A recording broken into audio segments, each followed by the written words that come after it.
Hello there, folks. Alongside TJ Calkins, Jay Sannon here with ATS, getting you ready for UFC Vegas 54, another exciting fight night card. And TJ, we are going to get to your thoughts on the main event between Blachowicz and Rakic later on. But before we get to that, I want to get your thoughts first on Janja Doba taking on Angela Hill. Janja Doba, a minus 175 favorite. What do you think of this fight? So obviously huge contrast in styles here, very much and completely and wholly striker versus grappler fight. And I really don't understand Janja Doba being favored the way she is. While her BJJ is obviously, many levels above Angela Hill's. And if she gets the fight to the mat, she'll be in full control, likely finds a submission. It's the remainder of her game that's the problem. She's going to be at a huge striking disadvantage in both volume, technique, precision. Angela Hill, she brings the volume. We know she always does. She's going to lay it on her. She's going to lay the wood. It doesn't come with huge power, but it's enough to progressively accumulate damage. And it's the wrestling games of each fighter that I think are the biggest factor in this fight.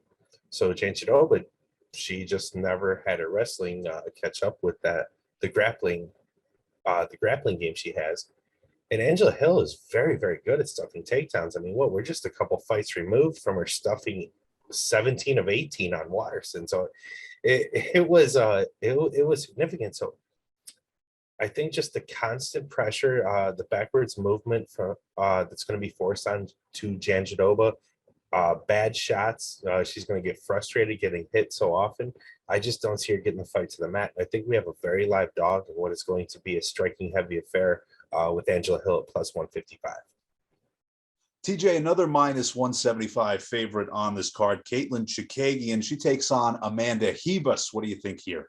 Caitlyn Chookagian, the best fighter in the world at hitting air. So yeah, we know exactly what Chookagian is. She's actually fought for a title. She's tall, very tall for the division. She's long. She likes to strike at range.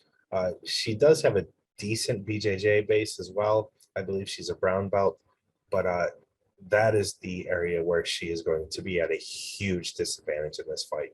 So Amanda Hebes got knocked out at 115 by Marina Rodriguez 2 fights ago. I think 125 is a better weight class for her. She comes up to 125 for this fight.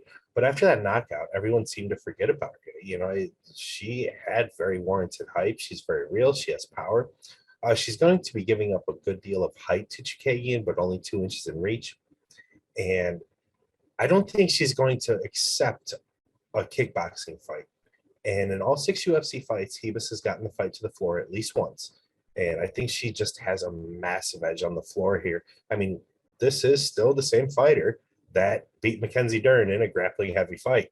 So we can talk about Dern's not the same fighter. Well, the BJJ skill set was exactly the same. So I think we're going to see a fight decided on the mat, not on the feet. And if Hebes does not find a submission, I think she's going to realize just that control time on the mat, much like Valentina did to her, is going to be invaluable when it comes to the judges' scorecards. But I really think Hebes has a skill set to get Chookagian out of there with submission. Again, another very live dog in a ladies' fight, plus 155 on Hebes.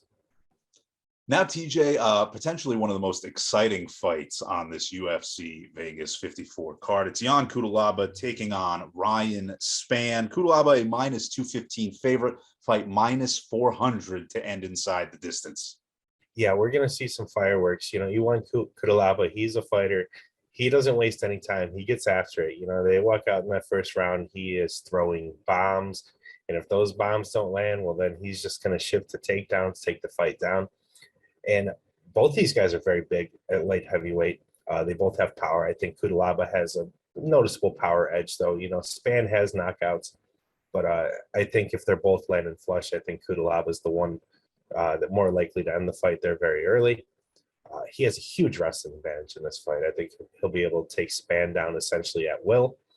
Spann's only real defense for it will be a guillotine that he's won 2 UFC fights with. So Cutelaba's got to be careful where he sticks his neck. But outside of that, he'll be able to get the fight to the mat early, often, whenever he wants. Now, we've seen Cutelaba kind of gas before. And Spann is a fighter that kind of needs a glaring advantage, I think, to beat an opponent. And I don't see one here. Normally with Kudalaba, I'd say if it was a different opponent, well, you get this fight to deep water. I don't think it's going to happen here because Spann is a fighter that really slows as well, particularly in the third rounds. And additionally, we saw Kudalaba fight a wrestling heavy fight for 15 minutes in his last fight. And, he didn't fade like he had in the past. So I think he's taking the cardio training a lot more seriously. I think he's truly developing and he's leveling up. So at minus 215, it's not the most fun thing to lay 2-1, but I do think there's still a good bit of value in that flat line, particularly when the ITD line is only cutting it down to minus 155. So to cover all avenues of wins, we'll take Kudalaba at that minus 215 price tag. Now, TJ, I want to get your thoughts on the main event of this fight night card. It is the Polish Power. It is Jan Blachowicz. He is an underdog against Rakic. Rakic, a minus 190 favorite in this fight. I like the undercard. Love the co-main event. I just can't help but see this main event as something of a snoozer. Rakic has been putting on snoozers. Jan is kind of slow. So what we're going to see is Rakic is the quicker, more athletic striker. He's going to stripe the leg early, and Blachowicz just isn't really going to have an answer. I mean, these guys both have okay power, but I mean, it really is kind of a punchline at this point that Blachowicz calls it Polish power when he went 7 years without a knockout. So what we're going to see is Rakic kind of in a low volume fight be the higher volume, better striker. And Blachowicz is really going to need to get the fight to the mat. And I think he needs to sell out with his wrestling. I don't think he is the better wrestler, but I think if he sells out and ultimately does get the fight down, he'll be able to grind out rounds or maybe even one round, perhaps suck a bit of the gas tank up of Rakic. And then perhaps Blachowicz has better cardio late in the fight. I don't know. I do think Rakic wins a non-memorable fight. I think it's more likely to go to a decision than not. Minus 190 is probably right where I would line it at. So there's just no value to be had. And I think one of these guys is going to win and is going to make a case for a higher profile fight, perhaps a championship fight. And we're all going to fall asleep during that interview. So that's what's going to happen with the main event. On the bright side, TJ, it is not possible for this fight to be as boring as Namajunas Esparza 2 was last week. So we got that going for us.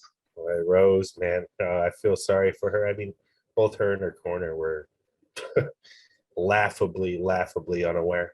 It was bizarre. That was a bizarre evening, to say the least. TJ, thank you for your expertise on UFC Vegas 54. Of course, for more from TJ on this card, UFC Vegas 54, go to ats.io, get his full written thoughts on all the fights we just talked about and a little bit extra as well. Until next time, TJ Calkins, Jay Sannon saying see you later. Good luck on those UFC bets, folks.